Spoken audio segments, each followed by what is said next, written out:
भाजपचे प्रदेशाध्यक्ष चंद्रशेखर बावनकुळे यांनी जानेवारी महिन्यात राज्यात राजकीय भूकंप होतील असा दावा केला होता। तर त्याला प्रत्युत्तर देताना संजय राऊतांनी बावनकुळेंना जोरदार टोला लगावलाय। विधानसभा अध्यक्ष नार्वेकर आजारी पडणे हा देखील राजकीय भूकंप असून 10 तारखेच्या निकालाआधी नार्वेकर आजारी पडणे ही भूकंपाची सुरुवात असल्याचा टोला संजय राऊतांनी लगावलाय। यावर मंत्री उदय सामंत यांनी राऊतांना अनेक स्वप्न पडत असतात, त्यांच्या स्वप्नांना शुभेच्छा असं विधान करत राऊतांच्या विधानांवर सामंतांनी प्रतिक्रिया दिली। विधानसभेचे अध्यक्ष राहुल नार्वेकर अचानक आजारी पडणे हा सुद्धा भूकंप आहे।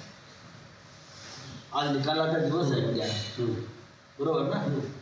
10 तारीख हा निकालाचा दिवस होता आणि ते आजारी पडले, ही भूकंपाची सुरुवात आहे।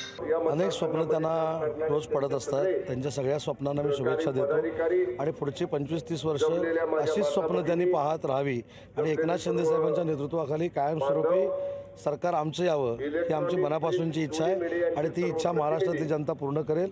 हे 25-30 वर्ष अशाच पद्धतीने आमच्यावर टीका करत राहतील। आमची 5 वर्ष तर राजकीय भूकंप बघण्यातच गेली, त्याच्यामुळे कुठला राजकीय भूकंप होणार आहे याच्यावर मी आता काही भाष्य करू शकत नाही। आमची 5 वर्ष तर राजकीय भूकंप बघण्यातच गेली, त्याच्यामुळे कुठला राजकीय भूकंप होणार आहे याच्यावर मी आता काही भाष्य करू